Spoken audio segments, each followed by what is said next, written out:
संस्कृत मित्राणी मु इतिश्री आचार्य आपण मानकु संस्कृत शारदा चैनल को अनेक अनेक स्वागत। फास्ट मु कहि रखिबी जे आज हूँ September 5 happy teachers day to all my teachers colleagues and my students. आपण मानकु एथिपाई कहिबी हैप्पी टीचर्स डे कारण आपण माने समस्ते मध्य एथरर लेक्चरर हेबाई जाउछंती आ आपण मानक मध्यरु अनेक जण मध्य गेस्ट फैकल्टी हुंतु बा प्राइवेट सेक्टर रे आपण माने मध्य लेक्चरर अछंती एत सहित आपण मानक मध्यरु अनेक जण मध्य स्कूल टीचर मध्य अछंती सेति पई आपण मानक मध्य हैप्पी टीचर्स डे। परंतु आज आमे माने एई टॉपिक ऊपर डिस्कस करिबा जहा कि आपनकर अछि एसएसबी ओडिशा लेक्चरर एग्जाम 2024 रे आजिरो केस हियरिंग कोन रहला। मु आपण मानकु कहिथिली पूर्व वीडियो रे जे सेप्टेम्बर 5 रे ही आपनकर केस हियरिंग रहिछि। तो आज आपण मानकर कोर्ट रे केस रो हियरिंग थिला एवं फास्ट मु कहि रखिबी जे गुड न्यूज आपण मानक पई रहिछि कोन good news for all my dear students. आपण मानक पई गुड न्यूज होचे या जे आपनकर जो आजिरो डेट अर्थात सेप्टेम्बर 5 तारिख आजिरो डेट रे आपनकर जो हाईकोर्ट रे केस रो सुनानी रहिथिला तो आजिरो केस हियरिंग रे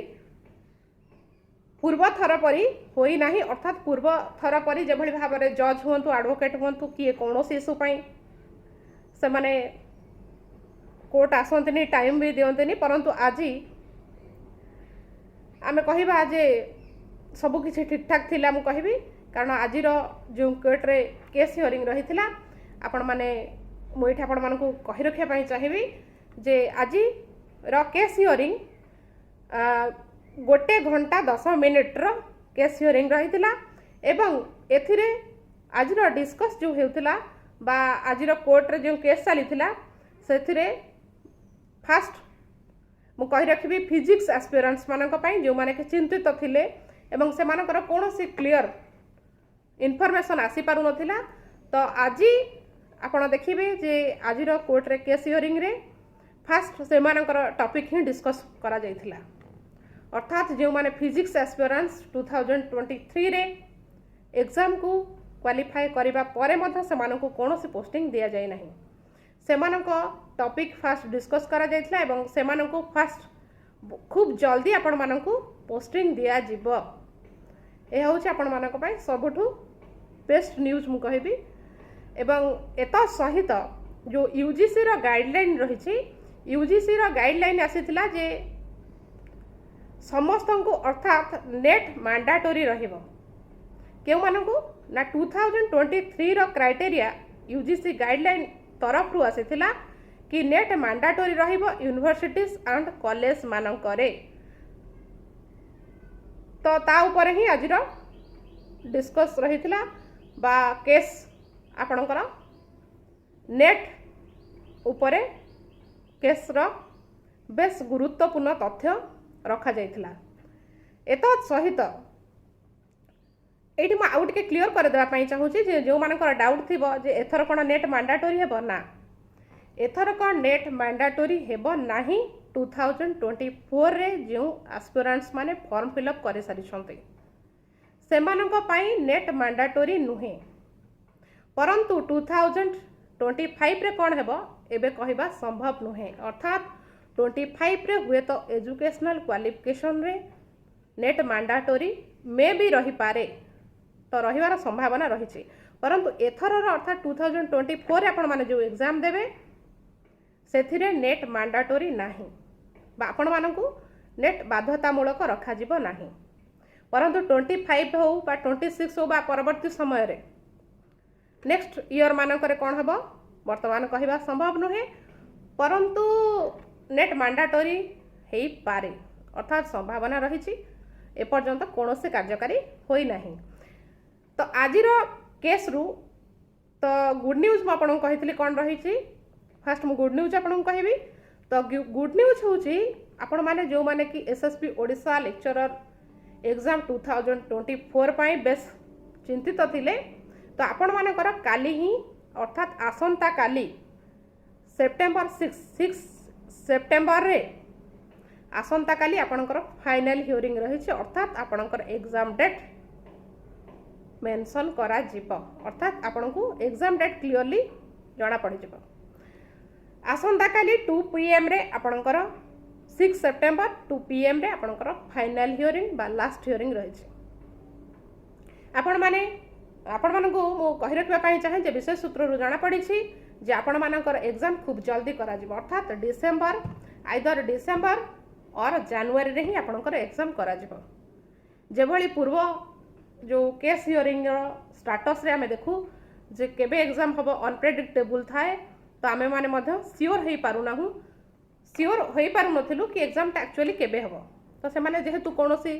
डिसीजन नहीं पारुना हंती तो कौन हबो परंतु आज जना पड़ी जे आपणकर डिसेंबर लास्ट वीक और जनवरी फर्स्ट वीक रे ही एग्जाम कंडक्ट करा जिवो। एसएसबी ओडिशा लेक्चरर एग्जाम कथा कहूँ तो जो माने स्लो मोशन में थिले जो स्टूडेंट्स माने मुझे आपण मानक रिक्वेस्ट करुच्ची आपण माने आपणकर स्पीड बढ़ातु कारण आपण को डिसेंबर रे हाँ जदि डिसेंबर न हो पारे तो जनवरी रे निश्चित भाव में एग्जाम करा जिवो। तो ता पूर्व आपणकर प्रिपरेशन किभली आपण रखिबे एवं आपणकर एग्जाम को क्रैक करिवे ताहा आपणको उपरे डिपेंड करे। तेणु करी आपण माने आउ टाइम वेस्ट करंतु नाही तो आसंता काली 2 PM रे आपणकर फाइनल हियरिंग बा लास्ट हियरिंग रे आमे निश्चित भाव में आउ टिके क्लियर हो जाबा एग्जाम एक्चुअली केबे हेबो ता पूर्वरु फिजिक्स एस्पिरेंट्स माननकु पोस्टिंग दिया जिवो। एहा ही आजिर मुख्य मु जदि कहिबी मुख्य विषय वस्तु थिला केस हियरिंग समय रे। तेणु करी आसंता काली को अपेक्षा तो निश्चित भाव में टीचर्स डे रे आपनको निश्चित भाव में गोटे भल न्यूज आसी तो मुझे जानिबा पर बहुत खुशी हेली कि जेहेतु एस्पिरेंट्स माने बहुत सारा माने 9 मंथ्स ऊपर हो गलानी आपण माने अपेक्षा करिसंती एग्जाम रो कोनोसी निर्जास आसु नथिला। तेणु करी आज टीचर्स डे रे आपण मानक पई गोटे गुड न्यूज थिला जे आपणकर आसंता काली एग्जाम डेट आसी जिवो परंतु आपणको अनेक किछि आपण सहित डिस्कस करिवार अछि। आसंता काली फाइनल हियरिंग आसीबा परे मु पुणी वीडियो नै के आसीबी एवं आम मानकर टार्गेट कोन रहिबो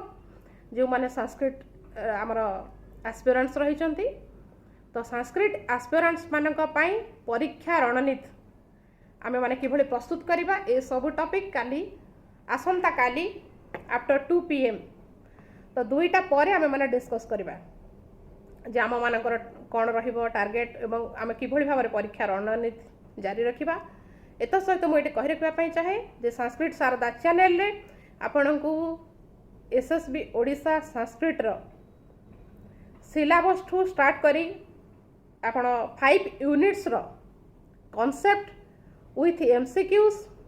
एंड जो माने चाहूचंती पीवाईक्यूज देखिबा पई ऑलरेडी अपलोडेड अछि आपण माने चाहिले मध्य देखि परिबे। एत सहित आपण माने अध्ययन को निरंतरता सहित बजाय रखंतु बार बार कही आसी एग्जाम निश्चित हब परंतु खूब जल्दी हब बोली आज ही जना पड़िला। तो मु तो भाभी एग्जाम हम कि नहीं आपण माने भी समस्त मध्य संदेह थे परंतु आज ही जना पड़ी जे आपणकर एग्जाम डेट काली आसी जिवो। तेणु करी आपण माने निश्चित भाव में निरंतरता सहित अध्ययन जारी रखंतु आपण मानकर एग्जाम खूब जल्दी हेबो। आसंता काली आमे माने आम मानकर परीक्षा रणनीति कोन रहिबो ताकू नै प्रस्तुत करिबा। एतत् सहित आसंता काली कोर्ट रो फाइनल हियरिंग को आमे माने समस्त अपेक्षा करिबा। तेणु करी आज मु एठी विराम नेबी परंतु आपण मानकर जदि कोनोसी क्वेश्चंस थाए आपण माने निश्चित भाव में कमेंट सेक्शन में पुटअप करें। तेणुक आज मुझे विराम नौछि। जयतु संस्कृतम जयतु भारतम धन्यवाद।